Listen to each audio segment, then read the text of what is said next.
All right, Goldman Sachs just dropped their latest quarterly report, and frankly, the numbers are telling a really fascinating story about where the market might be heading. So let's dive in and break down what it all means in the next 5 minutes. Okay, right out of the gate, the headline number is a big one. $12.25 in earnings per share for the quarter. Now that's a massive 46% jump from this time last year, which tells you they had an absolutely killer quarter. And the view from the top? It's definitely optimistic. The CEO, David Solomon, is basically saying these results come from a strong client focus and what he calls an improved market environment. That really sets a positive tone for all the other numbers we're about to get into. Now, if we zoom out from just the per-share earnings, the total revenue picture is just as impressive. The firm pulled in over $15 billion this quarter alone. That's a 20% growth from last year, which shows some really significant expansion. So, where did that $15 billion actually come from? Well, let's start with their traditional powerhouse, the Global Banking and Markets Division. You can think of this as the real core of the company's profit machine. And wow, look at that. This single division generated over $10 billion in revenue. That is a huge leap from last year's $8.5 billion, and it's holding strong right where it was last quarter. This segment is clearly firing on all cylinders. So what's driving this engine? A massive 60% surge in advisory fees from a jump in corporate mergers and acquisitions. In plain English, that means companies are making big deals again, and Goldman is right there advising them. On top of that, their business of helping companies raise money through debt and IPOs is booming. And their equities financing, which is basically lending to big investment clients, also hit a brand new record. All right, on to the second key part of their business, which is all about managing money on just a massive scale. Let's talk asset and wealth management. Now, before we get to a really big number, let's quickly define a key term you're going to see. Assets Under Supervision, or just AUS. It's simply the total value of all the money, from institutions, from individuals, you name it, that Goldman Sachs is managing for its clients. And here is that big number, $3.45 trillion. That's a new record for the firm. It is an almost unimaginable amount of money, and it is all under Goldman's supervision.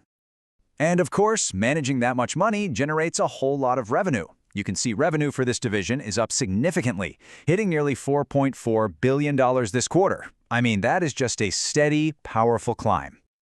This gives us a really neat look at the firm's global reach. While the vast majority, we're talking 70% of these assets are in the Americas, Goldman has a huge presence in Europe, the Middle East, and Africa, plus a growing foothold over in Asia. So how does all this translate to revenue? Well, more assets mean record management fees. They also saw a huge 40% jump in revenue from their private banking and lending. And what's really interesting here is that their own debt investments did really well. A nice little comeback story from the losses they had last year. Okay, for our third and final section, we're looking at Goldman's newest and maybe its most watched division, Platform Solutions. This is their big bet on technology and all those consumer-facing products. Now, looking at the revenue here, you can see a pretty dramatic story playing out.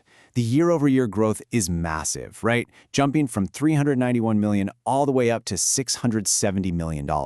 But you can also see it dipped just a tiny bit from the last quarter. So there's definitely more going on here than meets the eye. And here is the real story of this division. While it brought in $670 million in revenue, it actually posted a pre-tax loss of $39 million. So it's growing, for sure, but it is not yet profitable. So you're probably wondering, how can revenue jump so much if it's losing money? Well, context is everything.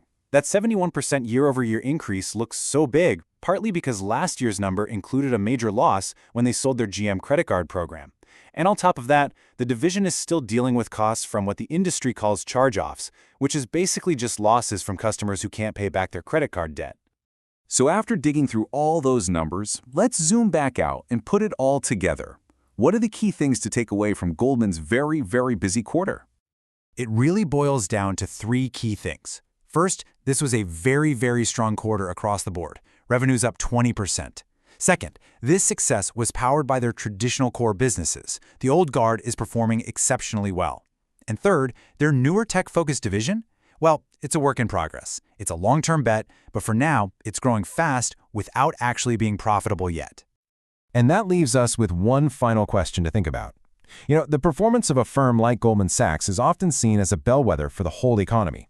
So with deal-making back on the table and trillions of assets growing, does this strong quarter signal brighter economic days ahead for all of us? It's definitely something to watch.